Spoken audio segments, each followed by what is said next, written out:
Ассалаумағалейкум, қадірменді қазақ елі. Бүгін міне 2023 жылдың қыркүйек айының 28-і. Бүгін біз Атажұрт партиясының кеңсесіне жиналып отырмыз. Сондағы басты себебіміз осы міне осы қыркүйек айының 20-сы күні Қазақстан үкіметі менен Қытай үкіметінің арасында екі мемлекеттің азаматтарының ақпараттарын алысу жөніндегі келісімге қол қойылған екен. Оны біздің парламенттің төменгі палатасы мақұлдап жіберген. Ал енді онда не делінген? Онда өте мына біздің тәуелсіздігімізге барып саятын қауіпті мазмұндар бар оның ішінде. Бізді алаңдатып отырған осы мәселе. Бұнда екі мемлекеттің азаматтарының ақпаратын алысу дегенде ең бірінші бұл Қытай азаматтары, оның ішінде анықтап айтайық, Қытайдан келген қазақтар бұдан кейін Қазақстан азаматтығын алу үшін Қытай үкіметінің мақұлдау керек екен. Егер Қытай үкіметі болмайды дейтін болса, онда Қытайдан келген қазақтарға Қазақстан жағы азаматтық беруге құқығы болмайды екен. Бұл деген сөз біздің мемлекеттің азаматы болу үшін басқа бір өзге елдің рұқсаты керек деген сөз. Бұл біздің тәуелсіздігімізге тікелей қауіп төндіретін келісім. Ол дәп осы бап, осы тармақ біздің тәуелсіз мемлекет пе, жоқ тәуелдіміз бе, Қытайға боданбыз ба деген үлкен сұрақ тудыратын мәселе. Сондықтан біз осы жерге жиналып отырғандағы себебіміз, біз осы азаматтар бұл келісімге, бұның ішінде әсіресе бұдан кейін азаматтыққа, Қытайдан келген азаматтарды азаматтыққа қабылдау үшін Қытайдың рұқсаты керек деген тармақ жойылу керек. Бұл бір. Екіншіден, Қытайдан келген азаматтарға қазір екі елдің азаматтығы бар. Яғни қос азаматтық деген жала жабылып жатыр. Бұл қос азаматтық дегенді енді бұл біздің билікке қаттырақ тиетін шығар, тисе тие берсін, бірақ та осы Қытайдан келген қазақтарды қос азаматтықты қолдан жасап отыр. Біздің билікпенен Қытай билігі осыны баяғыдан жоспарлаған. Қытайдан келген қазақтарды азаматтыққа қабылдайды, ал бірақ қабылдар кезінде негізгі тәртіп бойынша біздің құжаттары қабылданғаннан кейін Қытай берген құжаттарды, паспорты мен Қытай берген азаматтық куәлікті алып, одан кейін барып біздің көші-қон Қазақстан азаматтығын беру керек болатын негізі. Әу баста солай болатын. Ал енді қазір Қытай құжатын алмайды да Қазақстан азаматын бере салады, осығанға дейін солай болды. Бере салады дағы, ал енді оны сен Қытай берген құжатты өзің барып Қытай елшілігіне тапсыр деп айтады. Ал Қытай оны қабылдамайды. Сол арқылы екі мемлекеттің үкіметтері бірлесе отырып Қытайдан келген қазақтарды осылай қыспақ қалып, қос азаматтық дегенді қолдан жасап отыр. Негізгі заң, Қазақстан заңы бойынша да қос азаматтық мойындалмайды. Қазақстан азаматы болғаннан кейін оның басқа мемлекеттің азаматтылығы мойындалмайды. Ал Қытайдың заңы бойынша да, Қытайдың 1980 жылғы қабылданған заңы бойынша Қытай азаматтарының азаматтығы туралы деген заңның 9-шы тармағында кез келген Қытай азаматы кез келген бір шет елге барып азаматтығын қабылдаса дейді, Қытай азаматтығы автоматты түрде жойылады. Автоматты түрде деген сөзге басымдық беріңіздер. Ол автоматты деген сөз паспортын қидырса, Қытай паспортын қидырса, Қытайдағы тіркеуін өшірсе деген сияқты, Қытай елшілігіне барып өзін осылай деп айтса деген талап жоқ ешқандай. Тек қана басқа бір мемлекеттің азаматтығы бола сала дереу Қытай азаматтығы жойылады. Яғни Қытайда қос азаматтық деген мәселе болмайды. Автоматты түрде болмайды. Ал енді қазір соны осы Шығыс Түркістандағы қазақтарды қыспақ қалу үшін бұл екі биліктің істеп отырған баяқты қастандығы. Біз осы мәселелер жөнінде алаңдаймыз және Қытай менен әрқандай бір келісімге келетін кезде біздің ұлттың мүддесі басты орында болуы керек. Біздің билік сол үшін керек. Мемлекет бізге осы біздің қазақтың мүддесін, Қазақстан халқының мүддесін қорғау үшін керек. Болмаса біз не үшін мемлекет құрып отырмыз? Ал енді сөзім созылып бара жатыр. Ендігі сөзді қасымдағы жолдастарыңа беремін. Ассалаумағалейкум. Бұл жерде жаңағы тағы мынандай нәрсе бар екен. Азаматтарды олар талап етеді екен да жаңағы. Содан кейін оны кез келген уақытта жаңағы құпия деңгейде жаңағы алып шығып кетуіне сондай болады екен да мысалы. Бұл деген сөз өзінен өзі жаңағы кімді болса соны көрсетіп алып кете беруге екі жақ жаңағы құқылы екен. Содан кейін жаңағы азаматтықтың ең алғашы бізге берген кезде ол міндетті түрде жаңағы біз азаматтықты қолымыздан алдық. Қытайдың азаматтық неменесін паспортын алып алған ол кезде. Өздері алған. Артынан оны алмайтын болды міне. Оның өзі жаңағы кім сен айтқандай жаңағы артынан қайтадан бұл мәселені өздері жолға қойып отыр да. Негізінде ең алғашы берген кезде ол міндетті түрде жаңағы қолымыздағы біздің паспортымыздың бәрін тапсырып алған. Негізі сол дұрыс болады ол. Енді бұл осы мәселе осы заң болып қабылданатын болса егерде ондай болатын болса, мына Қытайдан келген азаматтардың қазірге дейінгі 1 миллиондай азамат Қазақстанға келген жаңағы қазақтардың барлығын олар кез келген уақытта жаңа қайтадан шақырып алуды өзі ашықтан ашық сол келген 1 миллион қазақ қайта шақырып алу деген мәселе туындап тұр. Одан тыс тағы да оны және басқа да жаңағы оның басқа да байланыстарын дейді. Мысалы оның жаңағы қанша кімменен бауыр туған болды, құда жұрат болды, соның барлығы бала шағасына шейін барлығының соның жаңағы құжаты былайшасын айтқанда олардың қолында тұрады екен. Бұл деген ақпарат қолында тұрады екен. Бұл деген енді көпе көрінеу өзімізге, өзіміздің азаматтарымызға жасап отырған бұл қолымыздан жасалған жаңағы өз қолымыздан жасап тұрған бұл қиянат болып тұр. Бұны мүлде бұлай істеу деген енді қандай болады? Бұл азаматтардың халықаралық заңға да келмей тұғын, және өзі Қазақстан заңына да келмей тұғын. Содан Қытайдың бұрынғы алғашқы паспорттарында біз алған алғашқы паспорттың ең соңғы бетінде жаңағы Бекзат сен айтқан жаңағы заң сол жерде жазулы тұрады ғой. Ең соңғы бетінде жазулы тұрады Қытайдың заңы. Сол бойынша сол заңның өзі сол тармағы жазулы тұратын, сол бойынша біз жаңағы азаматтық алған кезде өзінен өзі автоматты түрде шығып кетеді ол міне. Осының барлығын қайтадан артынан ол заңды ол жерден алып тастады міне. Осының барлығын 30 жылдан бері осылай жасап келіп енді бұны заңдастырып енді қайтадан осындай іске араласу және біздің әсіресе біздің мемлекетіміз бұл мәселеге неге жол берді бұған? Осыны айбаттап түсіндіру керек енді. Неге ол алғаш келген кезде бізді барлығымызды жан-жақтылы тексеріп отырып берген? Бүтін паспортты тексермей ешқашанда паспорт берілген жоқ. Мысалы біз 3 жылдан кейін алдық паспортты, 4 жыл ма 3 жылда. Соның барлығында бүгешігесіне шейін тексеріп отырып берген дүние ол. Сондықтан және Қытайдан ешқандай заң бұзушылығы болған адам Қытайдың шекарасынан өте алмайды, ол заңдылық ол. Өз мемлекетінің заңы солай. Қолыңа паспортты да бірінші паспортты бермейді. Екінші ол ұшқан құс өтпей тұрған шекара ол деген.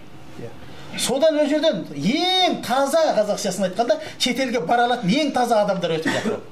Енді келіп 30 жылдан кейін соны қайтадан жаңағы қылмыскер іздеу деген енді қандай заңдылыққа саяды? Бұл қысқасы бұл біздің елімізге келген қандастарымызға жасалып отырған қиянат. Бұны біз өкіметімізден бұл мәселені осы келісімді кеше жаңағы ішкі істер министрінің бір азаматы айтып қалды ғой. Бұны кез келген уақытта жаңағы егер дұрыс болмайтын болса тоқтатуға болады деп. Сондай бір сөз айтты. Сондықтан бұны тоқтату керек деп біз осы елдің сөзін айтып отырмыз қысқасы. Жалпы бұл заң тоқтауы керек. Бұл болмайды. Бұл өзіміздің еліміздің стратегиялық жағына да, адамгершілік жағына да бұл келмейтұғын мүддемізге дұрыс келмейтін заң болып отыр. Сондықтан мұны тоқтатуын талап етеміз. Енді бұл күлкілі жағдай. Мынау бізде Қазақстанда жаңа двойной гражданство деген, бұл енді күлкілі. Ешқандай қазақта двойной гражданство жоқ. Именно мынау осы Қытайменен. Бізде двойной гражданство бар, только мынау Россиямен бар да, двойной гражданство. А бізде ешқандай қазақ двойной гражданство алмаған Қытайменен. Сондықтан мынандай заң енді мынау енді дұрыс емес нәрсе бұл енді. Сондықтан мынаны тоқтату керек. Бұл болмайтын әңгіме бұл деген. Және мынау Қытайдың да жаңағы двойной гражданствосы, мынау жаңағы орыстың да двойной гражданствосын алып тастау керек. Бізде жалғыз өзіміздің гражданствомыз болу керек. Қазақстан мемлекетінің азаматы деген болды бітті. Сондықтан халықтың ерде ол біз енді Қытайға енді жаңағы барып атқан жоқпыз, халық қызығып атқан жоқ. Сондықтан мынау енді двойной гражданствоны бұл өтірік сылтауратып, мынау енді қазаққа жасап атқан мынау енді қиянаты деп ойлаймын мен енді осындай заңды қабылдап отырған.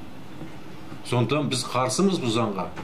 Сондықтан бұл заңды жаңағы қайтарсын. Мен талабым сол біздің айтатымыз. Мынау дұрыс емес. Қайырлы күн, отандастар. Қазақстан Республикасының өз еркімен Қытай Халқы Республикасына бағынышты түрде жасап жатқан қос азаматтық туралы заң жобасына мен түбегейлі қарсымын.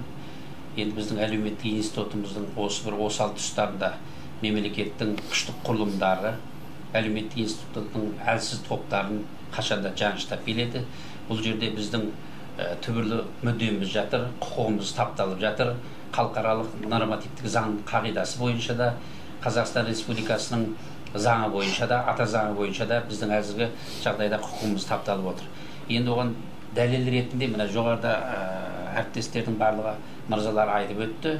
Мен жеке өз ойымда мынау қазіргі кезде Қытайда 2024 жылдан бастап осы жақыннан бері қарай шығып келе жатыр. ДНК сараптамасы қосылған азаматтық төлқұжат. Бұны біздің ішкі істер министрлігіміз осы жақында ғана оның көшірмесін жасады. Біз енді бармақ бедері арқылы азаматтарды тіркеуге аламыз деді. Бұл демек біздің ішкі ақпаратымызды былайша айтқан кезде сату деген сөз. Ал енді ДНК-лық сараптама дегенде ол әрқандай адамның өзінің жеке басында коды болады, биологиялық код болады. Ал ол Қытай азаматының төлқұжатында былай делінген: егер сіздің туыстық қатынасыңызда бар адамдар болса, оның бүткіл ақпараты сол ақпаратқа сәйкестендіріледі. Демек, біз арғы жақтан көшіп келгеннен кейін, біздің арғы жақтағы ағайындарымыздың ДНК-лық сараптамасы арқылы біз оларға ақпаратты бірден бере аламыз деген сөз. Демек, біздің үкіметіміз осы жағына келгенде терең саралау керек, халықтың көтеріп отырған мәселелерін ескеру керек. Жалпы бұл заң тоқтатылсын деп өз талап етемін. Енді жоғарыда айтып отырсыздар ғой, жаңағы бұл енді қабылданбақшы болып жатқан заң негізі. Парламенттен өтіп, сенаттың алдына барды дейді, жетті дейді. Енді бұған жоғары палата, яғни Тоқаев қол қойса, бұл заң қабылданып күшіне енейін деп отыр. Бұл заң қабылданып кетсе, біздің арғы бетте жатқан 3 миллион қазағымызға тікелей жасаған қиянат болмақшы. Яғни бұл адами құқыққа тікелей қол соғу, азаматтардың жеке ақпаратын бір елден екінші елге тарату деген енді сұмдық жағдай. Ал біздің Қазақстан мен Қытайдың ортасында оны қандай мүдде байланыстырып тұр деп мен соны кішкене көп ойланамын. Қытайдың қайсы бір Қытай болсын, оның ақпараты біздің қазақ еліне ешқандай қажет емес, керегі де жоқ. Ал Қытай үшін Қазақстандағы қазақтардың ақпараты керек. Өйткені олар тарихтан бері бір елді жаулау үшін әрине оның тарихын зерттейді, оның ішкі жағындағы жаңағы мынау жақынғы күндерде білесіздер 2017-тен бері жүріп жатқан Қытайдағы аз ұлттарға жасалған геноциді Қытай саясатының. Соның салдарынан ол жерде жеті атаға дейінгі өзінің тегін тектеп бәрін архивтестіріп сақтап алған. Ол деген сөз кіммен кім байланыста, кіммен кім туыс. Яғни ертеңгі күні кімді қалай ұстау керек, кіммен қалай жұмыс жасау керек, соның бәрін зерттеп отыр бұл залым Қытай. Сол арқылы бүкіл Қазақстандағы қазақтардың жүздік, ұрылық, жаңағы барлық байланыстарын білу арқылы біріне бірін қарсы қойып, сол тактика арқылы өздері біздің ішімізге визасыз режим арқылы енді кіріп Қазақстанды жаулау мақсаты бар деп мен солай ойлаймын. Енді Қытайдың және бір мүдделі болып отырғаны, Қытайдың өзінің жаңа осы жасап отырған қылмыстарына, геноцидін бүкіл халықараға жеткізіп жатқан негізінде сол Қытайдан келген қандастар. Яғни біздер сол Қытайдың осы адами құқықты бұзып жатқан, халықаралық нормативті бұзып жатқан осы заңсыз әрекетін халықараға жетіп Қытайдың маскасын шешкен Қытайдан келген бір топ азаматтар, белсенділер негізі осы Атажұрттың маңайындағы жігіттер, біздерміз. Сондықтан да Қытай өзінің көшіп кеткен қандай да бір азаматтардың аузын жауып үшін қазақ үкіметі арқылы сол Қазақстандағы Қытайдан көшіп келген азаматтарды қос азамат деген бапқа сәйкестендіріп, соларды аузын тұншықтыру. Яғни Қытайға қарсы қандай да бір іс-әрекет, сөздер, қимылдар жасалмау керек. Мүдделі болып тұр жерде. Енді айта берсек сөз көп. Енді бұның ең сұмдығы жаңағы бұл заңның баптарының ішінде жаңағы қайсы бұны Ауыт Мұқибек ағамыздың жариялаған парақшаларынан көргенде, сонда тағы Абай кезетті ме сода жарияланған еді, кейін алып тастапты енді. Сонда Қытайдағы пенсионер сол жақта 30 жыл, 40 жыл қызмет істеп пенсияға шыққан азаматтардың пенсиясын, яғни Қазақстан азаматы болған болса, оны қию деген де бар көрінеді сол баптардың ішінде. Яғни ол деген сөз, мейлі қазақ қай елде болсын, сол елге өзінің 30 жыл, 40 жыл еңбегін сіңіріп, маңдай терін жаңағы сонша несін сарп етіп, өмірін сарп етіп отырып жұмыс істегеннен кейін сол елден пенсиясын, пенсияға шыққанда зейнет ақысының зейнетін көруге олардың әбден қақысы бар. Қытайдың жаңағы 1980 жылғы 10 қыркүйекте шыққан 9 бапта соның бәрі ашық көрсетілген. Яғни қандай да бір азамат шет елдің барып азаматтығын алуға құқылы. Сол жердің азаматтығын алған сәттен бастап Қытай азаматтығынан автоматты түрде өшіріледі деген. Қараңыздар. Ал ол бап, ол заң әлі күні бүгінге дейін өзгеріс енген жоқ. Сол күйінде тұр. Енді сол келген азаматтар осы жақтың азаматтығын алғаннан кейін де Қытайдағы өзінің салауатына қарай, өзінің сол жердегі заңды пенсияға шыққан жаңағы зейнет ақысын. Иә, зейнет ақысын өмір бойы алуға қақысы бар деп көрсетілген оның бәрі. Енді осының бәрін ертең күні тоқтатса, о жақтағы қаншама, мысалы 1,5 миллиондай қазақ келген шығар.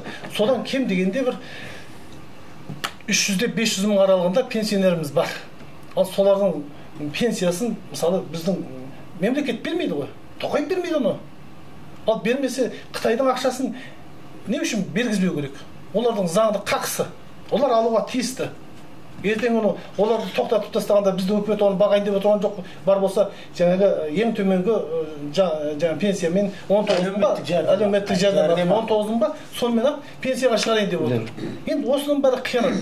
Жалпы мынау визасыз режимнен басталған өте қазаққа жасалып жатқан қиянатты енді айта берсең шексіз. Бұл Қытайдағы қазақ пен Қазақстанда Қазақстан ортасын ажыратып тастау мүлдем. Қытайдағы қазақ керек емес болып тұр. Біздің билікке де, біздің елімізге де. Себебі біздің мемлекет қазақиланып кетпеу керек. Ал Қытайдағы қазақтар өзінің салт дәстүрін, өзінің тілін ешқашан жоғалтпаған, салт дәстүрін ұстанып қалған қазақтар мына жерге келсе, жаңағы жақтағы белгілі біреулердің тапсырмасымен жасалып отырған саясаттар бар. Соларға кесе көлденең болатын болғандықтан, ол жақта қазақтардың жолын кесу мақсаты болуы мүмкін деп мен солай ойлаймын. Сондықтан бұл заңды, бұл бап қабылданбау керек. Бұл тоқталу керек деп ойлаймын. Жаңағы сөзімізді түсіндіре кетейін. Ол арғы жақта келген ағайынның пенсиясында өзі жұмысқа шыққаннан бастап, жаңағы 3 жақтан медициналық сақтандыру, ғұмыр сақтандыру дейді, осы секілді ақшаларын өздері проценті бойынша құйып келген ақшасы, жалпы айтқан кезде. Былайша айтқанда Қытай үкіметі инвестиция салған, сол ақшасын толық алу керек деген сөз. Ал енді жаңағы келісім бойынша біз айтып жатқан қыркүйектің 20-сы күні алғашқы адамда парламенттің төменгі палатасы қол қойған Қытаймен арадағы. Ол келісім бойынша, яғни Қытай Қазақстан азаматтығын алған, Қытайдан келген кез келген азаматты кері қарай сұрайтын болса, Қазақстан оны кері қайтарып беруге міндетті болады екен. Ал енді бұл жерде мынандай мәселе туындайды тағы да. Қытайдан келген бір адамның әйелі осында, өз анда. Ол келді, әйеліне қосылды. Не болмаса, ата-анасы осында, баласы Қытайда қалып қойған, келіп ата-анасына қосылды. Осындай жағдайлар, бір отбасы. Ал енді олар бір отбасын біріктіру бойынша қосылды халықаралық заңдар бойынша. Ал осы отбасын бөлмеу, ерлі зайыптыларды бөлмеу, ата-ана мен баланы бөлмеу деген халықаралық келісімдерге Қазақстан да қол қойған. Ал енді дәл қазіргі жағдайда осында келген адам, бір адамды, отбасына қосылған бір адамды Қытай кері сұрайтын болса, Қазақстан оны кері қайтарып беретін болса, сонда халықаралық біздің Қазақстанның халықарадағы қол қойған келісімдері қайда қалады?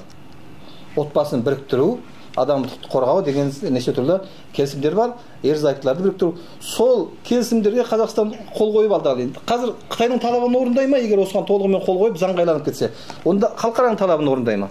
Бұл үлкен сұрақ. Егер бұл жерде Сенат қол қойып осыны, Сенаттан кейін президент қол қойып бұл мәселеге заңға айландырып жіберетін болса, онда Қытайдың талабын орындауға тура келеді. Онда біз халықаралық заң қол қойған заңымызды атқармаған болып есептелеміз халықаралық қауымдастықтың алдында. Ал Қытайға өздігімізден, өз еркімізбенен бодан болған боламыз, былайша айтқанда. Бұл біздің тәуелсіз ел деген атымызға баяғы айтқанын кір келтіреді. Яғни біз белгілі дәрежеде өз еркімізбен Қытайға бодан болдық деген сөз. Халықарадан Қытайды жоғары көрдік деген сөз. Ал енді атқармайтын болсаң, Қытай айтады, мына заңға қол қой, мына келісімге қол қойғасың деп. Ал енді бұл жерде біз өзіміз сондай қиындық жағдайға итергелі тұрмыз. Айтқанда мемлекет егер осы жоғары сенатпен президент қол қойып кететін болса, бұл мемлекетке деген сатқындық болайын деп тұр.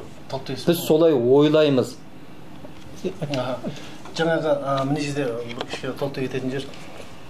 Енді бұл заң қабылдаған жағдайда жаңағы бұл екі ел арасындағы азаматтардың жаңағы ақпаратын алмасу дегенде, енді бұны қарапайымдастырып айтқанда менің түсінігімде, енді қарапайымдастырып жеткізгенде, яғни ертең күні сол Қытайдан келген азамат Қазақстанның азаматтығын алу үшін біздің билік, яғни Қазақстан үкіметі Қытай үкіметінен сұрайды екен, былай қарапайым тілмен айтқанда, сенен осындай бір адам келді, азаматтық сұрақтар берейік пе, жоқ па деп. Ал сол кезде Қытай үкіметі жоқ берме, оны кері қайтар десе, онда жаңағы біздің үкімет бермейді екен. Мен түсінігімде. Береді. Жоқ, Қытай берме десе бермейді. Азаматтық бермейді. Ал Қытай бер десе береді. Былай айтқанда біздің билікті Қытай басқарайын деп тұр. Біз Қытайдың бұйрығымен жүрміз бе сонда? Енді ол Қытайдан қаншама біздің азаматтарымыз келеді, солар осы жерде жүреді, уақыты толады, белгілі уақыты толады, азаматтыққа тапсырады. Осыған дейін де талай күрделестіріп тастаған бұл көші-қон мәселесін, яғни азаматтық алуын. Анау жаңағы Керім аға айтқан сияқты осыдан 20 неше жылдың алдында келгенімізде азаматтықты біз негізі ол замандарда бір 2-3 айдың ішінде беруге тиісті. Біз бірақ та 2 жыл шамасында зор қалдық. Ал біздің сол кездегі жаңағы Қытайдың паспортын Қазақстан көші-қон полициясы тапсырып алатынды. Солар жинап үкіметке өткізіп беретінді. Бір шетін кеседі екен. Иә, шетін кесіп Қытай үкіметіне өткізіп беретінді. Сол арқылы жаңағы ортада былайша айтқанда барлығы бітетінді. Кейіннен мынау қиындастырды, Қытай оны қолдан жасады, сен азаматтығыңды ана жақта нопасыңды өшірмедің, сен келіп бізден нопасыңды өшіру керек дегенді шығарды. Олардың ұсынысына біздің үкімет келісіп, біздің мақұл болып, біздің азаматтар Қытайдың елшілігіне барып, өзінің Қытайдағы азаматтығынан бас тартуға мәжбүр. Ал Қытай сол жердегі азаматтардан әртүрлі өзінің қолынан келгенше, мүмкіндігінше қайтарып, сол жаққа апарып, әртүрлі енді жаңағы ойына келген әрекетін жасағысы келіп, паспортын қимай, өшіретке қойып, ортада не бір сұмдық жағдайды болды енді, оның бәрін айта берсек. Енді сол сияқты мына заңға қол қойылатын болса, ертеңгі күні сол жақтан кейінгі көшіп келген қазақтар азаматтық алу үшін жаңағы қайтадан барып Қытайға жүгінетін болып тұрмыз ғой. Қытайдан келіп барып, біздің үкімет арқылы Қытайға жүгініп, мынаған азаматтық берейік пе жоқ десе, оны қайтады. Ол сонда осы жерде 2-3 ай жүреді, уақыт сол болса, 3-ші елге шығып кету мүмкіндігі жоқ. Сосын Қытайға барады, Қытайға барғаннан кейін сен азаматтық алам деп не үшін айтасың деп, сол үшін сол жерге жауапқа тартылайын деп тұр. Міне әртүрлі екіметке деген әртүрлі қауіп бар. Ол жаңағы мынау қос азаматтық деген нәрсе, ол енді қолдан жасалған нәрсе. Қос азаматтық деген болмау керек қой. Жаңағы Қазақстан заңында да енді Қытаймен болған, ал Қытайдың өзінің ішкі заңында да қос азаматтық деген нәрсе болмаған. Соны жаңағы мына орыс пен қазақ арасындағы қос азаматтық деген естіп, соны пайдалану арқылы әсіресе мынау шеттен келетін қандастардың жолын кесу үшін әртүрлі кедергілер жасалып жатыр. Дұрыс Осыны неге, осыны біз білгенде өкімет білмей отыр ма? Бұл қолдан жасалып тұр ғой. Болмаса осыны 30 жылдан бері барлығын біліп отыр. Біліп отыр. Заң сол жерден шығып отыр. Өкімет өздеріңіз істеп отыр осыны. Осыны енді халықта көріп отыр, біліп отыр. Сонда енді осыны қаншалық не мақсат бар? Сіздер түсіндіріңіздер осыны барлығын. Халыққа. Халыққа келген халықтың не күнәсі бар сонда? Ешкім тартып алған жоқ Қазақстанның азаматтығын. Соның барлығын шұқыр неше қарап отырып, bütün құжаттарды жаңағы дайындап барып осы азаматтықты алған азаматтар енді. Сонда енді бүгін мына сөзді қосыңыз аға. Жаңағы өз еркіммен Қытай Халық Республикасынан шегінем, Қазақстан Республикасының азаматтығын қабылдаймын деп бірінші сөзіміз ғой. Президентке арыз жазатын. Арыз жазамыз. Бірінші сөз ол. Бірінші сөз. Сөйтіп отырып алған, ант беріп алған дүние ол. Мемлекеттің өзі соны жаңағы екі жақпенен келісіп отырып былайшасын айтқанда өздері алчу дегендегі өзі мемлекеттің заңы бойынша істеген. Енді келіп 30 жылдан кейін бұл жаңағы қос азамат болып қапты деген қандай сөз ол мысалы? Енді масқара. Осыған қанша осыны қию үшін қаншама азаматтың жаңағы табаны тозды ғой. Қазақтың қолымен қазақты бопсалау ғой, қазақты тұншықтыру, көшті тоқтату ең бірінші мақсат, Қытайдың мақсаты сол болып тұр. Мемлекеттің әзір жасап отқаны қабылдаған антты бұзып отыр мына жерде. Ата заңды бұзып отыр дейсіз. Енді мына бұл жерде бүгін бас қосып отырғанда, талқылап отырғандағы себебіміз біз Қытаймен мына қыркүйектің 20-сы күні Қытай менен Қазақстан арасында келісімді біздің парламенттің төменгі палатасы мақұлдап жіберген. Бұл келісім енді қазақ халқына, қазақ мемлекетіне қауіпті келісім. Себебі біз дәл қазір осы Қытайдағы қазақтардың мәселесін айтып отырып, біз осы Қазақстандағы 19 миллион халықтың қамын айтып отырмыз. Себебі дәл қазір біз Қытайдың ғана жығылатын болсақ, онда тәуелсіздігімізді Қытайдың қолына ұстатқан боламыз. Ол кезде біздің мына байтақ даламыз, осында өмір сүріп жатқан 19-20 миллион халық Қытайға тәуелді болып шыға келейін деп тұр. Бұл қазір тек қана Қытай қазағына қатысты мәселе сияқты болып көрінгенменен, бұл сайып келгенде біздің осы үлкен Қазақстанның тәуелсіздігіне барып саятын мәселе. Тікелей қатысты. Бізді алаңдатып отырған осы мәселе. Біз осы тәуелсіз болдық дейміз енді 91 жылы. Осы тәуелсіздікті ары қарай жалғастыруымыз керек. Біз мейлі Қытай болсын, мейлі басқа болсын, біз кез келген бір елге өзіміз шешуге тиісті мәселені беріп қоймауымыз керек. Біз өзіміздің тәуелсіздігімізді, өзіміздің ішкі жағдайымызды, өзіміздің халқымыздың тағдырына, келешегіне байланысты мәселені өзіміз шешуіміз керек. Егер де олай болмаған жағдайда оны тәуелсіздіктен айырыламыз. Онда осында өмір сүріп жатқан бүкіл халыққа қауіптенеді, бүкіл халықтың тағдыры ойран болуы мүмкін. Біздің дабыл қағып отырғанымыз, алаңдап отырғанымыз осы мәселе. Тек қана бір жақтылы Қытай қазақтар мәселесі емес. Сондықтан осыны әлі де Сенат қол қоймаған, Сенаттан да және президенттен де осыған қол қоймасын деп талап етеміз. Бұндай теңсіз келісім болмасын. Мейлі ешқандай мемлекетпен де, қандай мәселе жөнінде де біздің өзіміздің халқымыздың мүддесін алғашқы қадам, бірінші қадамға қоятын келісімдерге ғана болсын да, теңсіз келісім болмасын. Теңсіз келісім бодандыққа апарады. Ол сөзсіз. Сондықтан бүгінгі айтатын 90 сөздің тобықтай түйіні кез келген көршімізбен тең сөйлесіп, нағыз тәуелсіздікке жетейік. Ел аман, жұрт тыныш болсын. Аман болыңыздар.